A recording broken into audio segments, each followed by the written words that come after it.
Sergeant Frank Spike sat behind his desk and looked out of the window. Outside, cars moved slowly in the cold, gray rain. He looked down at the gray hairs on his arms. His round stomach pushed against the desk. This was his final month before he retired from the police. For Frank, his last day couldn't come too soon. Frank felt angry as he thought about the money he would get when he retired. It wasn't enough money to pay for a short holiday on the cold and rainy east coast of England where he lived. It certainly wouldn't pay for his dream holiday, a luxury, round-the-world cruise. Just then, Inspector Spencer came to Frank's desk. Spencer had perfect white teeth and he was always smiling. 3 years earlier, Spencer had been promoted. Now he was an inspector at the young age of 40. Frank wasn't so lucky. He had worked for the police for 40 years and he was still a sergeant. Frank knew he wasn't as handsome or as friendly as Spencer. Sorry, Inspector Spencer. But Frank was a better policeman. Frank had a nose for crime, and Spencer didn't. That nose meant Frank could think like a criminal and solve the most difficult crimes. As a result, the younger man often asked for Frank's help. In fact, it was the only time Spencer spoke to him. "Hey, Frank, can I ask you something?" asked Spencer. Frank wasn't surprised. "Do you know who the Babingtons are?" Spencer continued. Everyone knew who the Babingtons were. Ronald Babington was the super-rich owner of Babington Oil, and his wife Tabitha was a model. Together they loved showing how rich they were. They often appeared in magazines like Hello, with the beautiful house and their collection of cars. Last month, Ronald had bought an enormous diamond for Tabitha. The diamond sat in a large gold and glass case at the end of a long, red carpet. There was an alarm system to keep it safe. Spencer continued to explain. "Someone told us about a plan to steal the Babington diamond." Frank tried to look as though he was surprised. Peggy, the owner of the Dog and Duck pub, heard 2 local criminals making the plan, Spencer said. "She asked us to keep her name secret, of course." "Okay," Frank said. He waited for the question he knew would come. "So," Spencer asked, "what should we do? They haven't committed a crime yet." Frank looked out of the window. He remembered his retirement money. He didn't want to be alone in his retirement, but the money wouldn't even be enough to buy a cat. The sound of a car outside brought him back to the conversation with Spencer. He put his fingers together under his chin to look as if he was thinking. In fact, he was, but not in the way Inspector Spencer expected. "Listen. Do this the clever way," said Frank. "Let them steal the diamond. If you catch them with the diamond, you can arrest them, no problem." "But, Frank," said Spencer, "we would need the Babingtons to agree. And there are laws against trying to trick criminals like that, you know. That's why you let them steal the diamond. Then, as if by chance, you stop them for driving too fast as they escape." Search the car and find the diamond. You don't need to tell anyone that we knew about their plan. And they'll go to prison. Him. Okay. Spencer was uncomfortable with the idea Frank was suggesting. But he knew it would work. Frank continued, "Of course, the officer who arrests them needs to be reliable." Spencer understood immediately.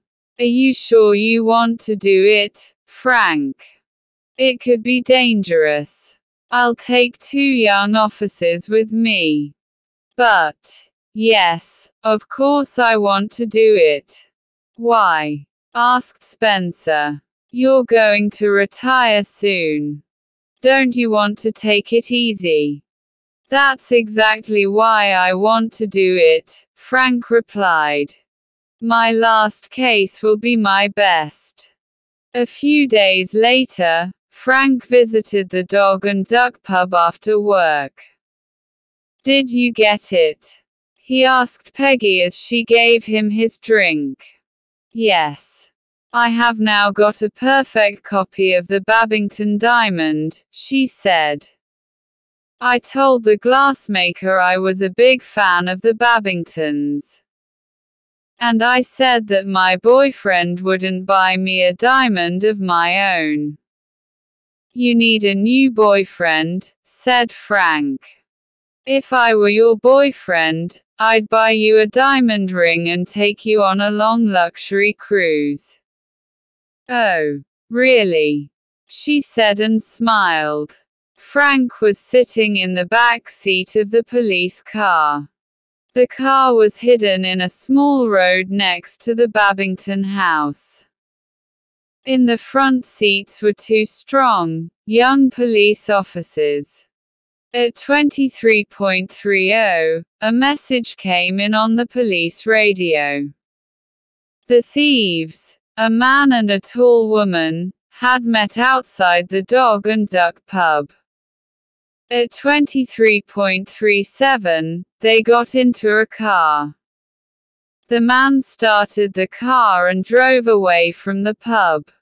At midnight, the thieves passed the hidden police car on the way to the Babingtons' house. At 0:13, the woman climbed over one of the garden walls. A second hidden police team watched her climb over, while the man waited in the car. At 0:20, the woman climbed back over the wall. She had an excited smile on her face. She ran back to the car. Smiling, the man waited for her to jump in and then they drove away. Almost immediately, the thieves passed Frank's car.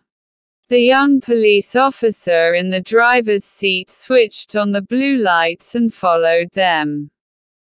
Inside the car, the thieves were afraid. "What are they doing here?" the man shouted. "You said you turned off the alarms." "Relax. I did," she replied.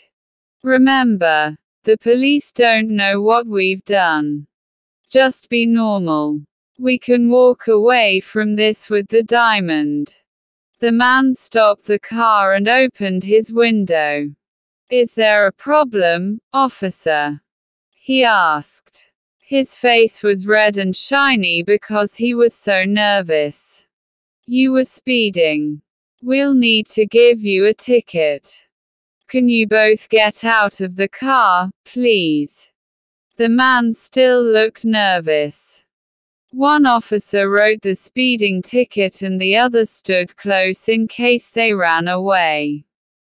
Frank began to search the car. "Hey, what's he doing?" the woman said. But she knew the game was over. Frank breathed heavily as he started looking under the seats. His hand felt something smooth, hard and cold under the front passenger seat. The Babington diamond. He took the diamond and put it in his jacket pocket.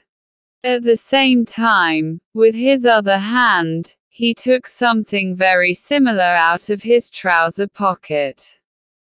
He held it up.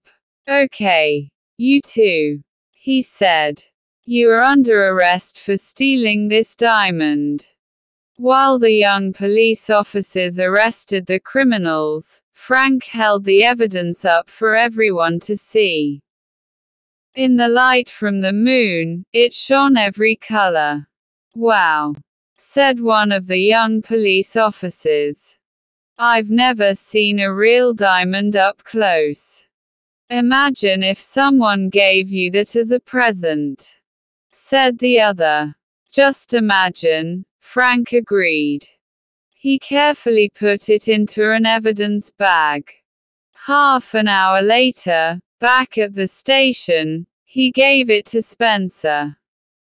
Spencer took it from him carefully, as if it was a new baby.